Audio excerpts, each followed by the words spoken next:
नमस्ते दोस्तों, भारत में होने वाले लोकसभा चुनावों के सेमीफाइनल कहे जा रहे भारत के 5 राज्यों में विधानसभा चुनाव संपन्न हो चुके हैं। ये 5 राज्य कौन कौन से हैं? मध्य प्रदेश, राजस्थान, छत्तीसगढ़, तेलंगाना और मिजोरम। इनमें से 4 राज्यों की मतगणना 3 दिसंबर को कंप्लीट हो चुकी है और परिणाम आप सबके सामने आ चुके हैं। एक राज्य रह गया था मिजोरम, उसके परिणाम भी थोड़ी देर से आपके सामने होंगे। इन 4 राज्यों में से 3 राज्यों में भारतीय जनता पार्टी ने बम्पर जीत हासिल की है और एक राज्य तेलंगाना में कांग्रेस ने अपनी बढ़त दिखाई है। भारतीय जनता पार्टी के किसी भी चुने हुए विधायक को यदि आपने बात करते सुना होगा तो आपने अनुशासन देखा होगा उस पार्टी के भीतर कि प्रत्येक व्यक्ति बात करना शुरू ही करता है माननीय प्रधानमंत्री जी का नाम लेकर। ये अनुशासन, यही कमाल की मशीनरी भारतीय जनता पार्टी को जीत दिलाने में बेहद मददगार साबित हुई है। वहीं दूसरी तरफ कांग्रेस में भूपेंद्र बघेल जैसे मुख्यमंत्री जिन पर बैटिंग ऐप का आरोप लगा है, राजस्थान के sitting chief minister Ashok Gehlot और सचिन पायलट में अनबन और भी कुछ कमियां, जिनकी वजह से कांग्रेस ऐसे राज्यों में, जिन राज्यों में उनकी पहले से सरकार थी, राजस्थान में कांग्रेस की सरकार थी और छत्तीसगढ़ में भी कांग्रेस की सरकार थी, उन राज्यों में भी कांग्रेस हार गई। हार जीत के इन सभी कारणों को हम राज्यवार समझने की कोशिश करते हैं। आइए सबसे पहले शुरू करते हैं राजस्थान से। राजस्थान में 200 विधानसभा की सीटें हैं, जिनमें से 199 विधानसभा की सीटों पर मतदान हुआ। एक सीट क्यों छोड़ दी गई? क्योंकि श्रीगंगानगर के श्री कर्णपुर विधानसभा सीट के सिटिंग एमएलए गुरमीत सिंह कुन्नर का 15 नवंबर को देहांत हो गया, तो नियमों के अनुसार चुनाव आयोग ने वहां चुनाव स्थगित करने का ऐलान कर दिया। खैर, 199 सीटों की ही बात कर लेते हैं तो 114 सीट मिली है भारतीय जनता पार्टी को, 70 सीट मिली है कांग्रेस को, 3 सीट मिली है भारत आदिवासी पार्टी को, 2 सीट मिली है बहुजन समाजवादी पार्टी को, 2 सीट मिली है राष्ट्रीय लोकतांत्रिक पार्टी को, 1 सीट मिली है राष्ट्रीय लोक दल को और 7 सीटें मिली हैं निर्दलीय। राजस्थान विधानसभा चुनाव में जो सबसे चर्चित नाम है, पहला नाम तो राजस्थान के सिटिंग मुख्यमंत्री अशोक गहलोत, जिनकी सीट का नाम है सरदारपुरा, वहां से उन्होंने अपनी सीट सुरक्षित कर ली है। दूसरा नाम है वसुंधरा राजे सिंधिया, इन्होंने झालरा पाटन से अपनी सीट सुरक्षित की है। तीसरा नाम है सचिन पायलट, इन्होंने टोंक विधानसभा से अपनी सीट सुरक्षित कर ली है। अब बात कर लेते हैं कारणों की कि राजस्थान में कांग्रेस की सरकार होने के बावजूद भी कांग्रेस राजस्थान में कैसे हार गई और भारतीय जनता पार्टी को बम्पर जीत कैसे मिली। तो सबसे पहला कारण है वो ये कि राजस्थान का रिवाज है एक पार्टी को 5 साल मौका देना और फिर 5 साल के बाद पार्टी बदल देना। दूसरा कारण है अशोक गहलोत और सचिन पायलट के बीच अनबन। तीसरा कारण है राजस्थान में मोदी मैजिक। चौथा कारण बताया जा रहा है राजस्थान के कांग्रेसी विधायकों की गुंडागर्दी। अब बात कर लेते हैं राजस्थान में मुख्यमंत्री के चेहरे की। तो भारतीय जनता पार्टी ने राजस्थान में शानदार जीत तो हासिल की है, लेकिन मुख्यमंत्री का चेहरा पहले से प्रोजेक्ट नहीं किया था, तो अब ढेर सारे चेहरे सामने आ रहे हैं, जिनमें से सबसे पहला नाम है वसुंधरा राजे सिंधिया, जो कि 2 बार पहले भी राजस्थान की मुख्यमंत्री रह चुकी हैं। दूसरा नाम सामने आ रहा है केंद्रीय मंत्री गजेंद्र सिंह शेखावत और तीसरा नाम जो कि सबसे ज्यादा हाईलाइटेड है वो है बाबा बालकनाथ का नाम।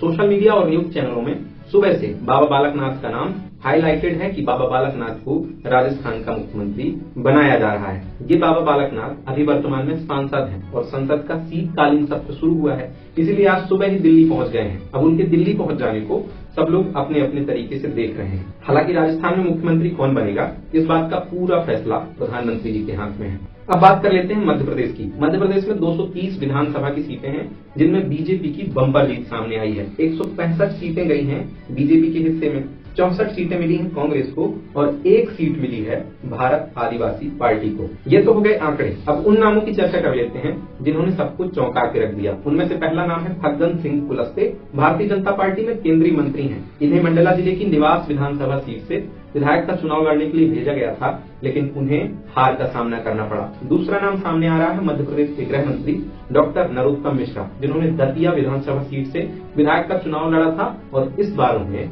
हार का सामना करना पड़ रहा है। और तीसरा नाम है इंदौर से कांग्रेस के प्रत्याशी जीतू पटवारी। इन 3 लोगों की हार ने मध्य प्रदेश की जनता को चौंका दिया। अब बात कर लेते हैं ऑब्वियस नेम की। उनमें सबसे पहला नाम है मध्य प्रदेश के sitting chief minister Shivraj Singh Chauhan, जिन्होंने 1 लाख के आसपास वोटों से बुधनी विधानसभा सीट से जीत दर्ज कराई है। दूसरा नाम है कमलनाथ, जिन्होंने छिंदवाड़ा से करीब 35,000 वोटों से जीत हासिल की है। फिर मध्य प्रदेश में कई सारे केंद्रीय मंत्रियों को उतारा गया था, जैसे मुरैना की एक सीट डिमनी से नरेंद्र सिंह तोमर को उतारा गया था, इंदौर से उतारा गया था कैलाश विजयवर्गीय को, रीति पाठक को उतारा गया था सीधी से। इन सब ने अपनी अपनी सीटें सुरक्षित कर ली हैं। अब बात कर लेते हैं कि मध्य प्रदेश में भारतीय जनता पार्टी की बम्पर जीत का आखिर कारण क्या है और कांग्रेस क्यों मध्य प्रदेश में पनप ही नहीं पा रही है? तो सबसे पहला और ऑब्वियस कारण है मोदी मैजिक, और दूसरा और मोदी मैजिक के लगभग समकक्ष कारण है शिवराज सिंह चौहान और मामा की योजनाएं। हाँ, शिवराज सिंह चौहान की कुछ योजनाएं हैं जिनका बहुत ज्यादा असर पड़ा है इस विधानसभा चुनाव में, जिनमें सबसे चर्चित योजना है लाडली बहना योजना। फिर अगले कारण की यदि बात करें तो मध्य प्रदेश में जो भारतीय जनता पार्टी के कार्यकर्ता हैं वे बेहद अनुशासित और संघ की राजनीति वाले कार्यकर्ता हैं, और कांग्रेस की हार का कारण है प्रत्याशियों का गलत चयन और मुख्यमंत्री के चेहरे में कमलनाथ के अलावा कोई दूसरे नाम का न होना। अब बात कर लेते हैं मध्य प्रदेश में मुख्यमंत्री के चेहरे की। तो जो सबसे पहला नाम है, स्वाभाविक नाम है, वो शिवराज सिंह चौहान का ही है। इसके बाद तो ढेर सारे नाम हैं, जिसमें से नंबर 2 पर हैं ज्योतिरादित्य सिंधिया, 3 पर है कैलाश विजयवर्गीय, चौथे नंबर पर नाम लिया जा रहा है नरेंद्र सिंह तोमर का। तो कुल मिलाकर रेस में नाम तो कई सारे हैं, लेकिन ये ताज किसके सिर पर रखा जाएगा ये हमें कुछ ही देर में पता चल जाएगा। अगली बात कर लेते हैं छत्तीसगढ़ की। छत्तीसगढ़ में कुल 90 विधानसभा की सीट है, जिनमें से 55 सीटें मिली हैं भारतीय जनता पार्टी को और 35 सीट मिली है कांग्रेस को।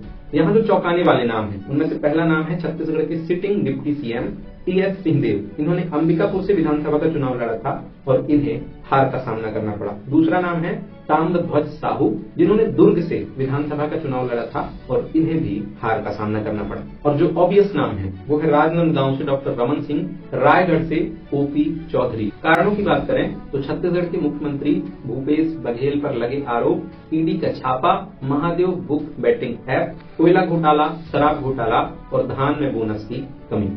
छत्तीसगढ़ में मुख्यमंत्री के चेहरे की बात करें तो सबसे पहला नाम सामने आ रहा है भारत सरकार में आईएएस ऑफिसर के पद पर रह चुके ओपी चौधरी, जिन्होंने भारतीय जनता पार्टी से रायगढ़ विधानसभा से चुनाव लड़ा और अच्छी खासी जीत हासिल की है। दूसरा नाम सामने आ रहा है रेणुका जी का। तीसरा और ऑब्वियस नाम है डॉक्टर रमन सिंह। कई लोग अरुण साव का नाम भी छत्तीसगढ़ के मुख्यमंत्री के लिए बता रहे हैं। खैर, फैसले तो भारतीय जनता पार्टी के आला कमानों के पास सुरक्षित है। हम अंत में बात कर लेते हैं तेलंगाना की। तेलंगाना में 119 विधानसभा की सीटें हैं, जिसमें से कांग्रेस को सबसे ज्यादा सीट 64 सीटें मिली हैं। फिर भारतीय जनता पार्टी को 8 सीट और असदुद्दीन ओवैसी की पार्टी AIMIM को 7 सीटें मिली हैं और सीपीआई को 1 सीट मिली है। तेलंगाना के सिटिंग सीएम केसीआर 2 जगह से चुनाव लड़े थे, जिसमें से एक जगह से चुनाव हार गए हैं, वहीं दूसरी जगह से उन्हें जीत मिली है। तेलंगाना में कांग्रेस की सरकार बननी है और मुख्यमंत्री का नाम जल्द ही आप सबके सामने होगा। तो इस वीडियो में हमने बात की उन 4 राज्यों की जिनमें विधानसभा के चुनाव की गणना संपन्न हो चुकी है। आंकड़े आपके सामने हैं और साथ ही इन चारों राज्यों में मुख्यमंत्री की रेस में शामिल चेहरों की भी बात की। इस वीडियो में फिलहाल इतना ही। अब हम मिलेंगे नेक्स्ट वीडियो में। तब तक स्वस्थ रहिए, मस्त रहिए। शुक्रिया। जय हिंद, जय भारत।